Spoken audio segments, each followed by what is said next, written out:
everyone. Welcome to the Leader's Edge, your path to personal and leadership growth. I'm your host, Steele, alongside my co-host and partner in leadership, Ernelita Dacumos.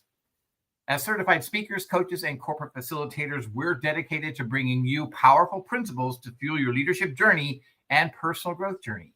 Now, whether you're an entrepreneur just starting out, a new leader taking the reins, or a seasoned pro looking to refine your skills, this show is for you. We'll be diving deep into personal growth strategies to help you strengthen your mindset and leadership abilities. But before we jump in, a huge shout out to all of our amazing listeners. Thank you so much for joining us each and every week. We wouldn't be here without your amazing support. Now, let's get down to business and help you unlock your full potential. Hey, Ernelita Dacumos, partner. Good How morning. are you? I'm good, partner. Good morning, everyone. This is your co-host, Ernel. I feel like I'm in trouble because I've been called by my full name. This is your co-host, Ernie Dacumos. Partner, I noticed something and I had to bring this up. Yeah. It's our first time on the show that actually we're matching colors. Oh my gosh, that is true. I had to like look at the camera and say, hey, that's the same color as my shirt. How are you doing today? Oh, I'm doing really great, Ernie. It's been a wonderful week. A lot of great things have been happening. I've had a lot of good learnings in my life, if that makes any kind of sense. You know, a lot of really challenging things, but yet at the same time, I'm just being blessed with the fact that I have a greater understanding of a lot of things that I really didn't have before. So it's really been an amazing week, and I'm looking forward to the weeks to come. We got some amazing things happening. Yes, I agree. And we have an amazing guest that I believe you're very fascinated with. I am. I just absolutely love this guest. Okay. I'll go ahead and introduce her then. All right, go ahead. Our beautiful guest this morning is a leadership and well-being coach, keynote speaker, and co-author of the anthology Leadership Unveiled: Women Leading with Impact. She is the founder of Nourish and Trade Collective, where she helps high-achieving professionals and organizations create success with soul through her signature framework, Rest to Rise. She also serves as a career coach for MBA students and alumni at the University of Arkansas Sam Walton College of Business, and mentors U.S. veterans through the University of Health Performance Integrative Health Coaching Program. A national board-certified health and wellness coach, Gallup certified strengths coach, and trauma-informed yoga teacher, she is known for blending emotional intelligence with strategic insight, helping leaders slow down to speed up, restore well-being, and lead with integrity and joy. Before founding her coaching practice, she spent more than 2 decades leading global logistics teams in the US and China with Maersk and the Home Depot, Walmart, and Nike. Her journey from corporate executive to conscious coach reflects her belief that true leadership begins when we pause to reconnect and rise to serve from a place of wholeness. Everyone, please help me welcome to the stage Miss Lynn Wong. All right, Lynn, there she is. My tongue has been twisted left and right, up and down, but amazing. Thank you so much for being here today, Lynn. Oh, thank you so much for having me. Lynn, we have looked forward to this show. I know that I have, especially since our conversation when we did content build. I've been looking forward to this show because I think you and I have a lot of the same kind of, and Ernie too as well. I don't mean to leave Ernie out, but we have. No, it's just you two. I had to cut the conversation before the show. Like, oh, although you guys. I know. I'm sorry, Ernie, but we have the same kind of mindset. I think all three of us do. And I love the fact that what we're going to be sharing today and what we're going to be talking today, Lynn. But just to kind of get into the name of our show today is Rise to Rest: Awakening Your Power, Purpose, and Prosperity. And I'm like, this is amazing. I want to hear about how this happens. I really do. But before we really start getting into the meat of it, Lynn, take us a little bit back, maybe when you were growing up. And I know you were born in Singapore, correct?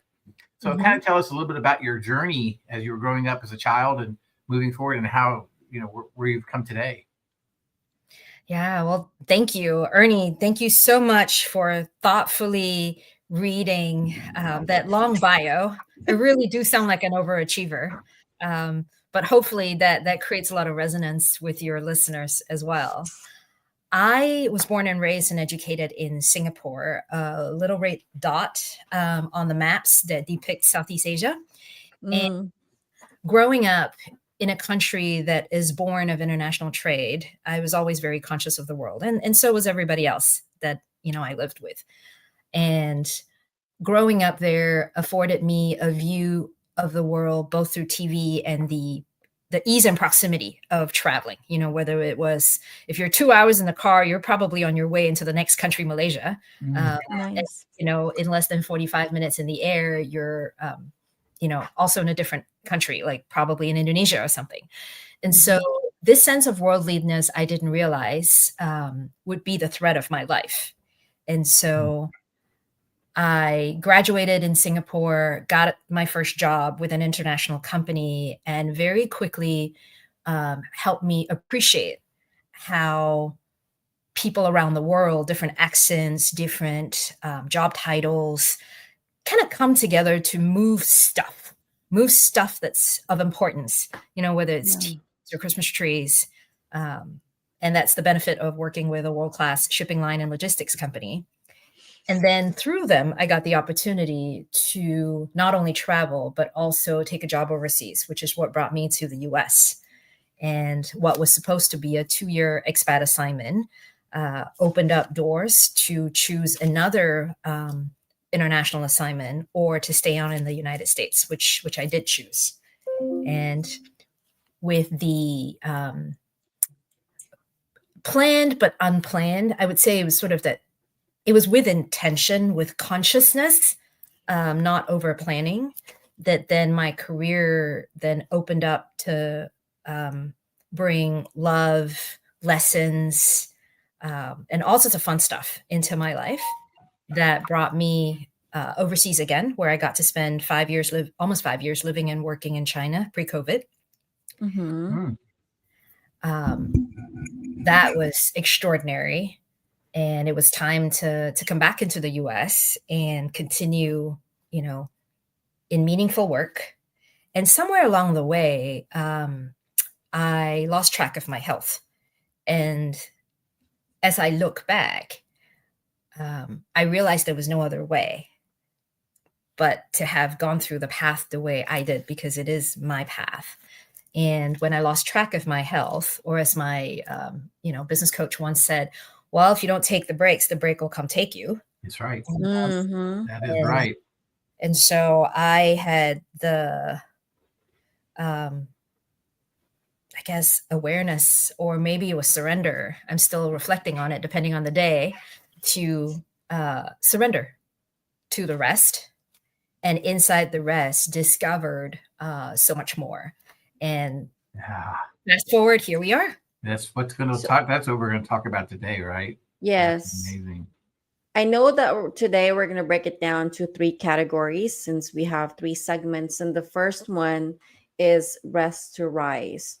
Lynn, you mentioned that obviously your health kind of caught on to you, and with all your endeavors, and I don't know how are you doing all these with your certifications and titles and all that stuff. What was that health issue that you experienced, if you don't mind us asking? And I was going to ask if it was during COVID or pre-COVID or post-COVID. Yeah. If that had anything to do with it. Yes, is the short answer. The slightly longer answer is I knew in the thread of my global corporate career in global supply chain, especially in shipping and sourcing operations, that I wouldn't retire in that work. I just knew it. I met that knowing in my late 20s, got a little worried because I saw that I didn't want anybody else's job. I had the best job on the team, had the best job in the company, and I was too young to retire.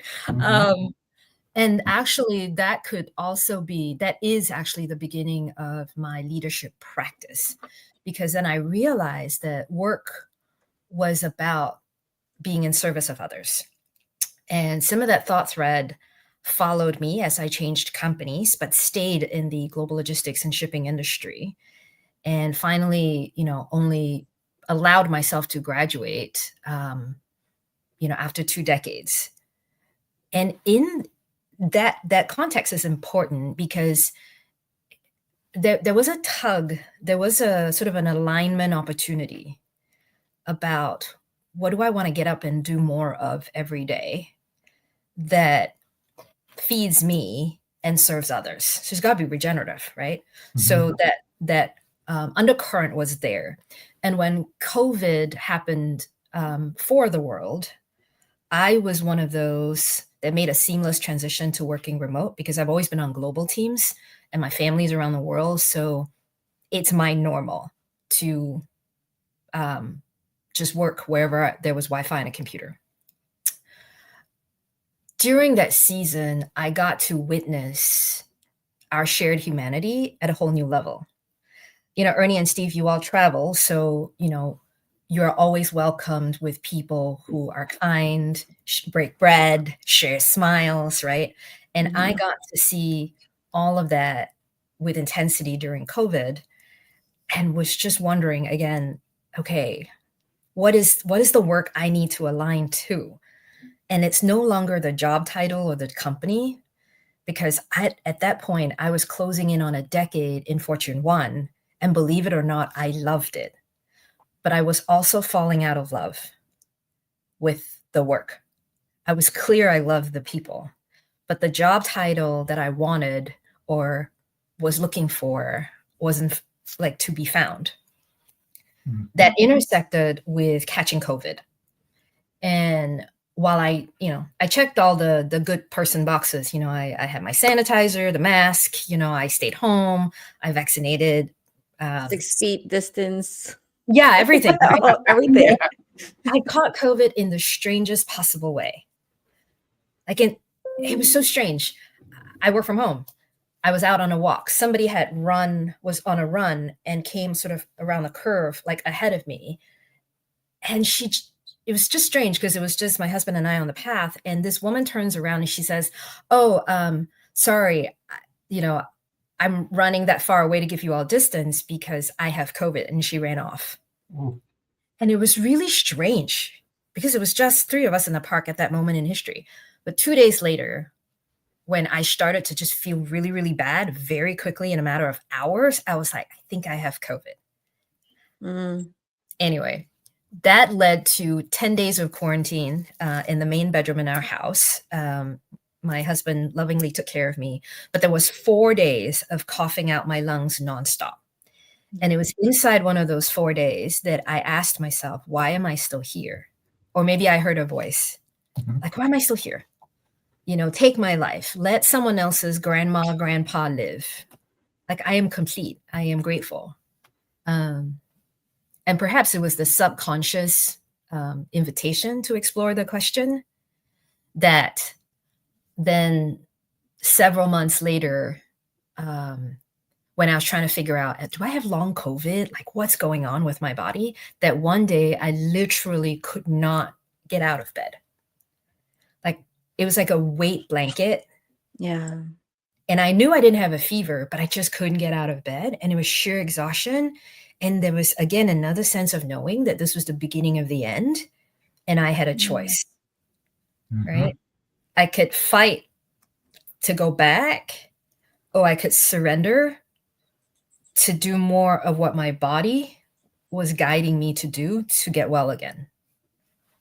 Wow. Can I ask a follow-up question on this, Lynn? Please. So throughout that journey of you hawking your lungs out, I had COVID twice as well in that time frame. And it's more so of, okay, well, I don't have time for this. I need to go serve others. But with you, it's like a forceful break that you needed to realize, yes, you are happy with what you're doing, but it's not something that you are meant to do. That's what it seems like. But what was going on in your mind when you're processing the difference now that you're resting and then the busy work that happens? Because your world did not stop. No, right? a lot of fear, a lot of shame, mostly shame, really, Mm. and a lot of guilt, right? And there is guilt in gratitude, believe it or not. Yeah. You know, the sense of responsibility, right? True. The sense of who am I to go do what I want? What is there to do? Then there is the world is still in a place of stress. Like, how dare Yeah. I? So yeah, lots and lots of that. Um, but as I have come to realize, the body is so wise and Mhm. so patient. Mhm. Yeah. You know, the mind likes to run around, but the Yep. body is always present. Yes. Like, That's right. slow That's down, exactly sit right. down, stay put, breathe. Yeah. And if you don't listen, Yeah. it will shut down. Yes. So, Yes. you know, one of the things I do want to point out, though, is the fact for our listeners and also our viewers is to understand the difference between shame and guilt, because shame really claims an identity on you, where guilt is like, hey, I did something wrong, or I might do something wrong I shouldn't do. The shame is an identity. You attach onto that. It attaches onto you. All of a sudden, you Yeah. become that. Mm-hmm. And that's the difference between the two. And out of the two, guilt can be a good thing, but yet shame is not ever good for you. It's never That's good for you. That couldn't have said it better. You're exactly right. And so shame is to be released, and guilt can be Yes. turned into motivation. Correct. Yes, definitely. Absolutely. Beautiful. Wow. That's great. So you started getting well after about how long was it before you started feeling Yeah. better? And at that point, did you start to come to realize that, hey, things are going to have to be different for me to move forward? Yeah, Right? absolutely. I had sort of planned and projected ahead, like most, responsible people, and I had also started dreaming of a sabbatical. Mhm. But to go travel, to go experience and all of that. And so I've been, watching my bank account and all of that stuff. It happened that I had to invest the sabbatical funds towards healing, very simply. Mm. Mhm. And it was an unexpected, but very nourishing time of rest, where rest, I discovered, is not doing nothing. In fact, it's biologically impossible to do nothing. Your mind does need to rest so your Mhm. body can keep its doing with the Mhm. power of the heartbeat, the power of breath. Yes. And silence is actually really, really nourishing. So my sabbatical was about 6 months long, and the front side of it was just deep silence, quiet. Wow. Yeah. I love that. I love that. Well, That had to be pretty peaceful for you, Lynn, at that moment. Yeah, because to wrangle, is it guilt? Is it shame? Right. And Mhm. to then start to realize that you can put some distance between what is essentially a biodegradable spacesuit and what animates it, right? Whether Yes. you call it Yes. soul or spirit or energy, Yeah. yeah. and to enjoy. Oh, I love that. I wanted to pry a little bit. So the front Ernie. part, the Go first ahead, Ernie. part of this journey, Pry of this away. healing sabbatical journey, you said it's all silence. Was there ever, because we can all already say easily, oh, go on a sabbatical, you'll be fine, you'll find healing, whatever the case is, and people will be like, no, it doesn't work that way, because everyone is, a lot of people are afraid to have time for themselves. So Mm. did you have withdrawals in that first front part of your journey, Lynn? I was so exhausted, so it really wasn't withdrawal. But the intention of being quiet, not talking to many people except my husband and my cats, getting on the yoga mat, studying about holistic health, Mm-hmm. that gave me a framework where then stillness and silence was just something to be savored and practiced. I love that. Mhm. So quiet does not mean entirely quiet. It's more so of focusing on things that are more important than focusing on what they bring in your life. Just allowing. Just allowing. I Yeah. love that. It's very beautiful. But with that being said, we will take a quick break. We just went over the first segment, which we themed as rest to rise. When we return, we will go over a theme that we made, all three of us, as Rise to Love. We will be right back to the Leader's Edge.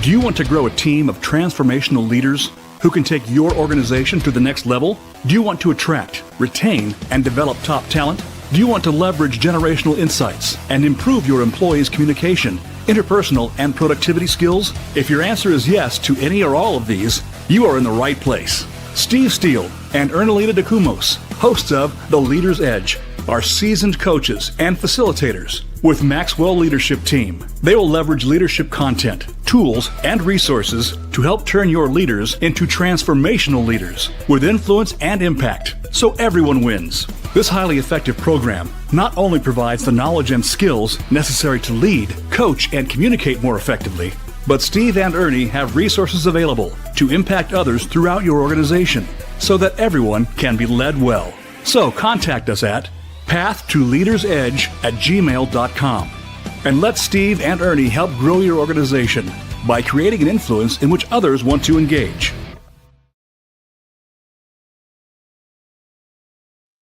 Hey everyone, welcome back to The Leader's Edge. I'm Steve Steele with my co-host Ernie Dacumos and our special guest today, Lynn Wong. Wow, Lynn, that first segment was pretty powerful. We have this high-powered woman. She's making it in big time, and she's all over the world, and she's doing all these amazing things, and she is just knocking it out, working hard, making it happen every day, and then you get sick. And once you got sick, things began to change for you. You knew that there was a intuition in you, a voice in you, whatever you want to call it, that said, this is not everything, right? This is not what I'm supposed to be doing. There's a different purpose. Yeah. There's a different reason why. And then when you got sick, you began to take a rest, which kind of leads us where we had, rest to rise. And that rest, I think you began to find out what really your purpose was and where it was leading you. And so we're going to go into this next segment, and we're going to talk about rest to love.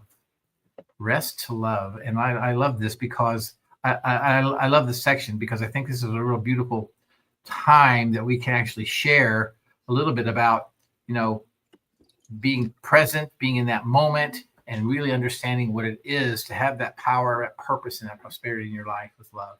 Tell us a little bit about that, Lynn. Yeah. So, for all the listeners out there, and including myself, I still need that reminder, right? That rest, number one, is doing.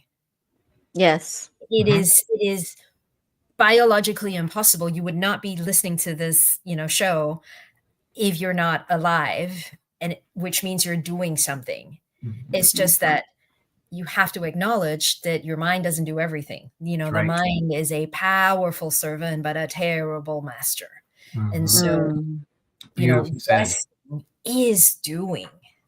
And there are various forms of rest, and not all of it requires you to close your eyes for significant hours in the night. Yep. It is a breath. It is a conscious pause. It is 90 seconds to let all the biochemicals flush out of your body when you're in that fight or flight. Mm-hmm. And so rest is doing, and we all get to reframe what it means to us because we are individuals that are unique in our need for rest. Now, in rest, it is also my obviously lived experience and continued practice that when I rest, I am practicing receiving. Right? Mm-hmm. Yes. Like we can't inhale endlessly. We have to exhale, which means we have to exchange, which means we have to receive. And when I had my opportunity, I had obviously sketched and hoped for a much more picture perfect type of rest, right? But the timing and all of that got moved forward for me. And in the quiet and in the stillness and the silence, that knowing that I've had for a long time, and I know we all have one, it just shows up at different times in our lives, different seasons. Mm-hmm. That knowing, I got to hear that knowing more. Right. Mm-hmm. And it's fun. It's kind of like having a bunch of gnomes in my head. Is it grateful today? Is it guilt today? Is it grumpy today? And is it greedy today? Like, who am I talking to? Right? Yeah. Left brain, right brain, whole brain, all of you. I want it all. And inside of that, there was a very special meeting that I had with not a whole lot of pre-planning. I met a former sponsor in my corporate work, and we just agreed to meet for smoothies, after yoga class one day. And she was also on sabbatical, and she asked me a very simple question, but it was the timing of the question that kind of caught me off guard. The question was, what are you going to do on the other side of rest? It came out. It came through me. It was the only thing I haven't done is answer the call to coach. I had parked that work, guiding people to whatever makes them come alive. I had parked that work for some arbitrary idea of retirement in my late 60s. And that was it. But in the moment that it came out, I also realized that I've had such a blessed, full life that the only thing I might regret not doing if I wasn't here tomorrow was to be in the work of coaching others to live their fullest potential, whatever that looks like for them. And she said, well, now I know why I just had to see you today. There was just something like I just had to see you today. The local university is looking. Would you please just connect with them, have a conversation with them, just hear them out. You don't have to say yes, just hear them out. Fast forward. We met, and before sabbatical wrapped, I had an invitation to join them, and I had made a parallel investment with a business mentor to start my private coaching practice. And come January after sabbatical, I had my private clients. I started with private clients, and I started with the university, and I haven't looked back. Wow. That's amazing. It is amazing. That resonates with me so much because sometimes it's just a question. Yes. My journey actually started with the question too from my coach. She asked me, if you have everything in this world, the freedom, the money, and the resources, what would you do with your life? And for some odd reason, whatever the first answer is what's your subconscious mind is going to give you, and it just blurted. That's powerful, and that's very powerful. So I'm curious. Obviously, this is an opportunity with me when I was given that message, when that said purpose came out. There's a purpose clarity, right? The first thing that came to me was fear. What was on yours? I don't know that it was fear. It was more curiosity. I love that. There's definitely fear, but at that point in time, it was more curiosity. And what I realized that I had knowingly already tapped into, because through sabbatical, I had also invested in becoming a holistic health coach. And, the priority there was actually to learn how to be whole and healthy, and might as well get a certificate out of it in an area that I'm curious about. Right. So it was effort with ease, but not too much intentionality. Because when I started, I hadn't thought about committing to the work full time. And of course, as you go into the work, then shedding that identity that I had of over 2 decades in corporate became my work as I worked to be of service to my clients. Right.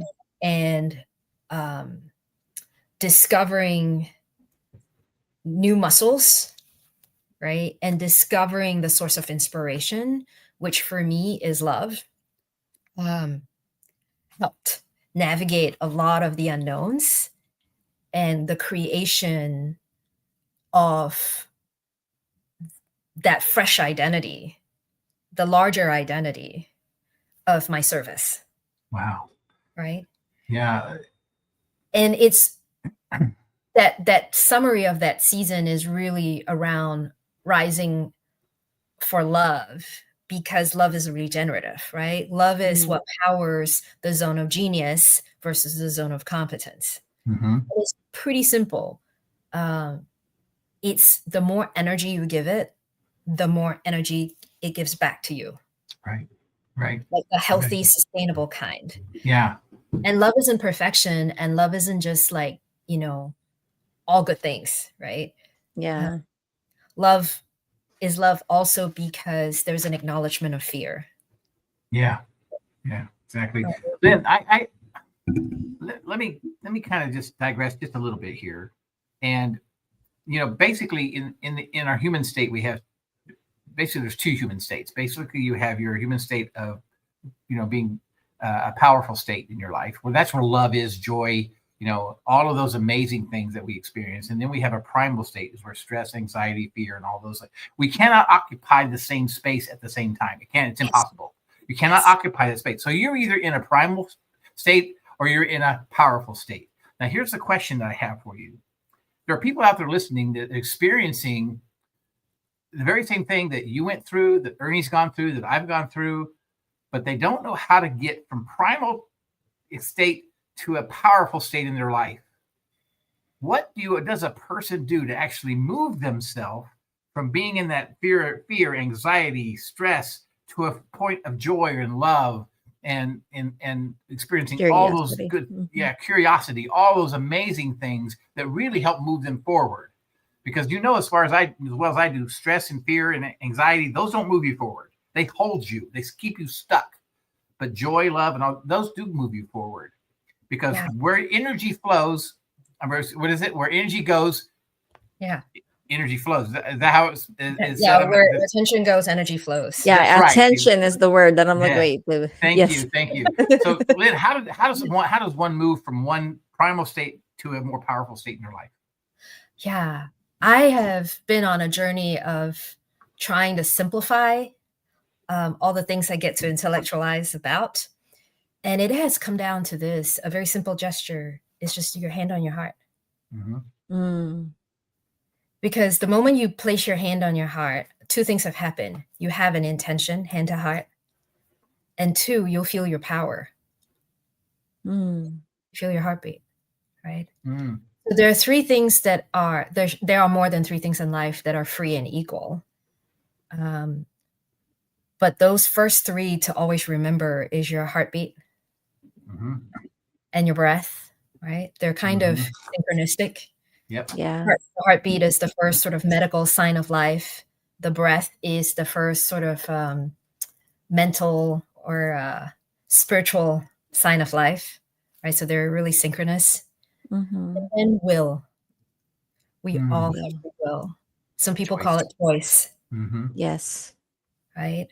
And if you can do that and just come back to that beat, you will start to appreciate that we are same and different. Right. And from that place is an invitation to love yourself more, so that you can get to a place of integrity and, most importantly, overflow, so you can give from your overflow. Yeah. Lynn, is it also an opportunity? And I love that what you did there, putting your hand to your heart. Is it also an opportunity to catch yourself and be in the present? 100%. 100%. I'm going back to our content. I love that the brain can't hold two thoughts at the same time. Right. Yes. After 20 years as, a logistician, I'm having fun with these aha moments that come, as you both know, as practice coaches, these ding, Yep. Light bulb moments. The brain can't hold two thoughts at one time. So you always have a choice. So hold a little more love. Right. And the practice of compassion and self-love. It is so important, because if you can't love yourself, you can't love others like the way you say you do because you're out of integrity. Yeah. You know, integrity isn't Exactly. just about stealing or greed or Right. ethics. Those are Right. important. But as coaches, the most powerful work we can do is actually take care of ourselves so we can be of service to others. Yep. So coaching is work that doesn't require Wi-Fi, doesn't require internet, doesn't require AI, but it's a human practice in service of another human's well-being. So love for self powers genius, excellence, innovation, possibilities. So we have to rest because it is step one in love for ourselves. And the bonus and the benefit of resting is we get to rise with love for love, and we will find community along the way. Oh, you just touched on community. But let me go back. Oh, Ern's going back. So earlier we were talking about purpose. So when you said, I think one of the things that we talked about on the content build is when you have that presence, you will want to do something about it. Yes. Can we elaborate on that statement, please? Yes. So we've established that power. Yes. We all have power. Your heartbeat, your breath. As long as you have those two, you are powered up. Everyone is. You don't need certifications. Yep. And once you have power, you want to do something with that power, right? And that is purpose. And that is simply stewardship of your energy, stewardship of your gifts. How do you steward your gifts? Meet them, know them. Yes. What do you care about? What do you value? Your values. What are you innately good at? Your strengths. You can take an assessment, or you can ask the people who care about you, or if you listen quietly enough, you know what your strengths are. So purpose is about stewarding your gifts of resources, of time, of strength, of value, and all of that is energy. Wow. I want to say this so that our audience can actually understand this in it. And you touched on it a second ago, Lynn, and it's so powerful.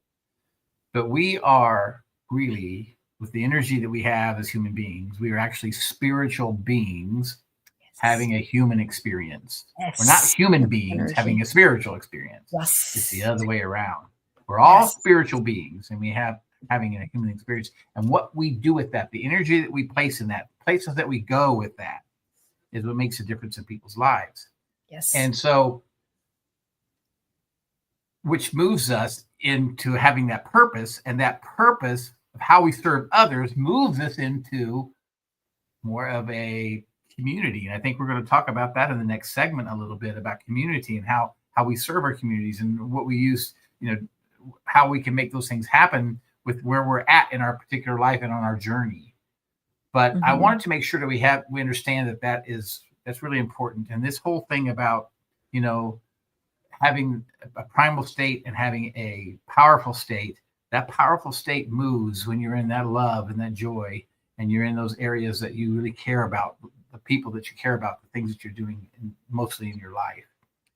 We all end up sometime part of our life in a primal state where we have anxiety, where we have some fear, we have some stress. But there's one element, and I want to talk briefly about this, that we haven't touched on. But the opposite of fear is actually not love.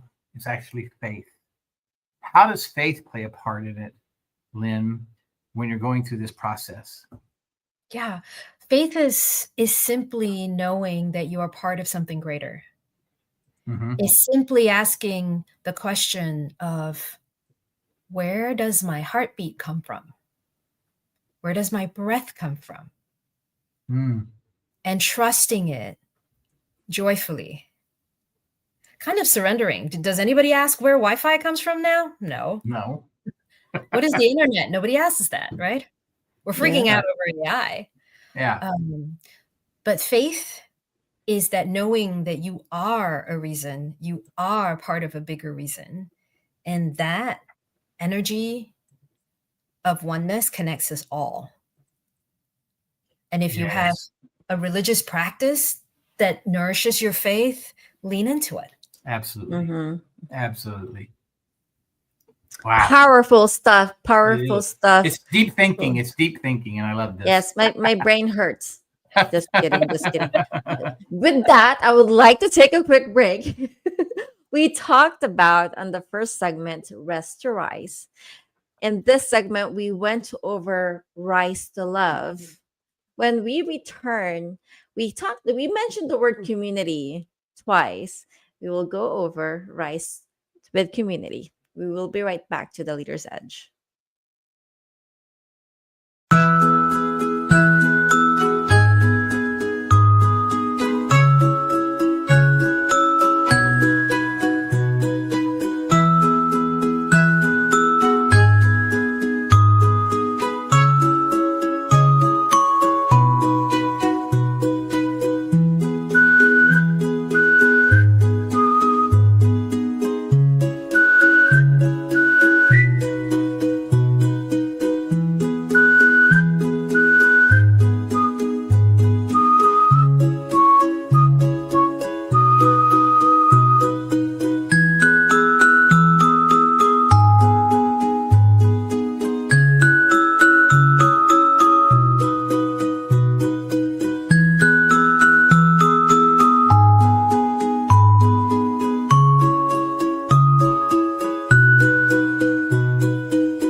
Hey everyone, welcome back to the Leader's Edge. I'm Steve Steele with my co-host Ernie Dacumos and our special guest Lynn Wong. I just love that commercial, Ernie. We're talking a little bit about that a little bit later after the show, or toward the end of the show. But I just love that commercial. Lynn, wow, that was a great segment. We just finished up with, and we got into some really deep stuff. But we're actually going to get in now to community a little bit. We're going to talk a little about community. We're going to talk about a little bit how that works and the love of community and a rise with community, right?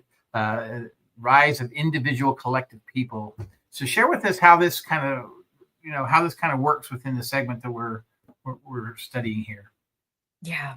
So thank you really for the invitation to talk to you about these three phases, right? Rest to rise, which is the individual, right? Before you can be of service to others, you must be of service to yourself. If not, you're not in integrity and you can't sustain. And when you can't sustain, you let people down, which is worse, right? Yep. So discovering your rest to rise is really important, because in your rest, you will discover space for love.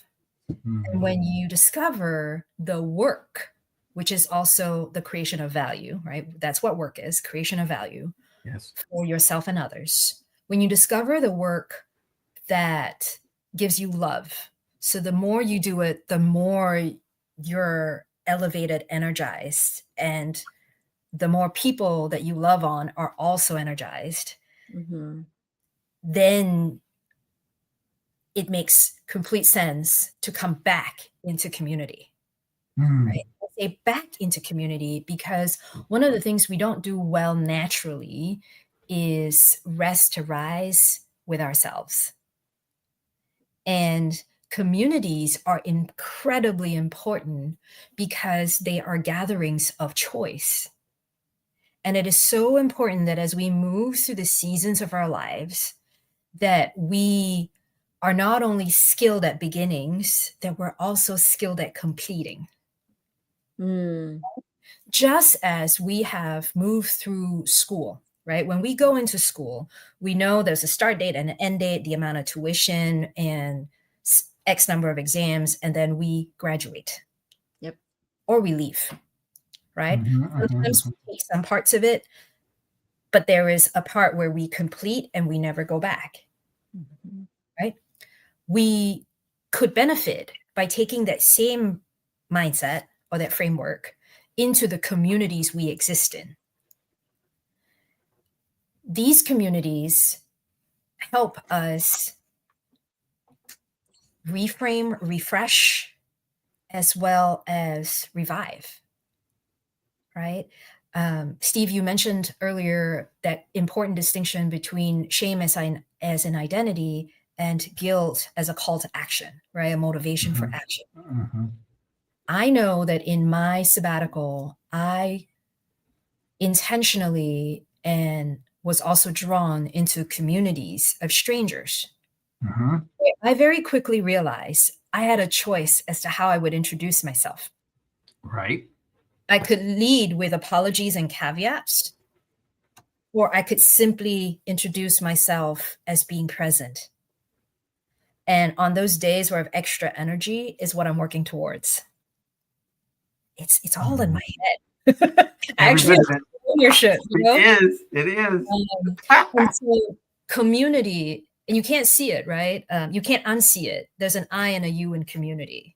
And so acknowledging which communities you currently are in, which communities you might be curious about, and which communities you might be complete with is really powerful. If not, all that work that you've done in Rest to Rise or Rise for Love will disappear because FOMO or competition over collaboration or comparison, which is the thief, right? So, Yes. I love that because I know that, and I'm going to follow up real quick, Ernie. I know that oftentimes when people are stuck in their life, you know, they have this silo mentality where they can't figure it out on their own. And the whole idea of community and collaboration are really where the solutions are found, because we don't have all the answers. Other people may lead us to answers. Other people may lead us to ideas that really help us form a thought that may take us to the solution that we're looking for. Right? I know that's happened in my life. Just recently, it's happened in my life. And so it is, that community is so important. So important that we understand that and love with community and love for community. You know, and when you have your sense of stability, as in your rhythm of Rest to Rise, your Rise for Love, coming into community is very energizing, right? And it can also be depleting. And both are just senses of energy that then, because you know what's yours, you get a sense of what you want to help co-create, collaborate. Community then unlocks prosperity, because prosperity is simply a state of collective well-being. Yes. And the word that's coming to mind right now with this process, Lynn, is authenticity. Yes. How is that? How can you incorporate that? Because the first phase that we talked about is Rest to Rise, then that's focusing on you, right? And then Rise to Love, more so of adding value to others, serving other people. And then now going back to your community, choosing, I love what you said, communities that you are complete with, communities that you want to collaborate with. So does that mean that with this process, with this phases, it also shows how you can show up authentically? Very much so. Very much so. You know, there is such generosity in communities of strangers who are united by love, creating value, doing what they love. Right. Yeah. And the authenticity practice in my journey has been the remembering, the integration, and with a lot of levity, right? So, for instance, you know, my husband's probably on a walk somewhere out and about. I am still his wife, but I'm here on air with both of you. I am a yes and. Yeah. And I'm not the only one, so are y'all. And so in that Rest to Rise, you'll get the silence, you'll get to meet yourself, your whole self. You'll realize that you're not just a lifelong learner, you're actually a lifelong grower. Yeah. And then with a little bit of levity, a little bit of practice, and communities of others who are doing their version, you start to go like, oh, they're in this journey of discovering my authentic voice. I've got to meet guilt. I've got to meet grace. I've got to meet grumpy. I've got to meet greed, right? With a ton of gratitude. And the more I practice, the more I get to this place where I realize I'm not just authentic, I'm an original. Yes. Yeah, that's right. That's right. Right. And Yes. if you have honored your rest and you're like, oh my goodness, there's an original Ernie, there's an original Steve, and we are rising together. That's right. That is right. You said something, Lynn, a minute ago that I think is one of the biggest secrets in life. And I'm just going to tell you what I feel. You said generosity. Oftentimes we think of generosity as time. We're generous with our time, or we're generous with our money. But I want to tell you what I think the biggest secret of generosity is. It's giving of your energy.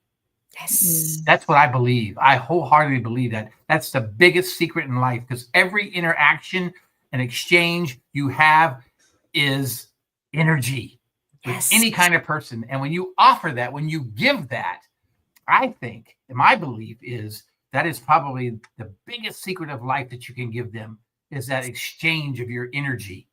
Yes. And then in turn, they exchange the energy back. And when those things begin to go, you rise to a higher state of being. You rise to a more powerful state of being when you have those kind of conversations, when you're having that type of feeling in community, and you got all these people together, or you're speaking together, or you're sharing together. Raising that generosity of energy, I think, is the biggest secret of life. I really do. Yes. I think it's amazing. Yes. That energy exchange between humans, no technology will replicate, period. No, none. And in the boardroom, you call that executive presence or leadership presence. That's right. That's right. And so it is simply energy exchange that is of value between humans that, thanks to marketing, shows up in different forms. That's right. Right? We have different names for different seasons of growing up. When we're young, you call it growing up. When you're older, you call it growing old. But your cells do what That they is do, true. right? It's true. So That's it's all true. marketing. I love that. Yeah, that's the right. levity, right? Yeah. So that path of resting to rise, rising for love, and love is in the work. How do you create value for yourself and others? And then rising in community, right? Which is that state of collective well-being, prosperity. Clues along the way include how much fun Right. you naturally tap into, That's right. Mhm. people that you're around, Yeah. and then it's a clue to flow. Yes. Sustained Absolutely. fun is also flow. And when we can open up flow, fortune is inevitable. Absolutely. Yep. And that is when you're present. The most powerful state is when you're in the present moment. And you can't be in the present moment if you're not in that flow, if you're not in that exchange of energy. You can't be in the present moment. Your energy, you're thinking in your head. You're not having an exchange with somebody. You're thinking in your head. And you know as well as I do, there isn't really the past, and the future's not here. So, it's that next present moment that counts. And that's where we're most powerful. I love that. I absolutely love that.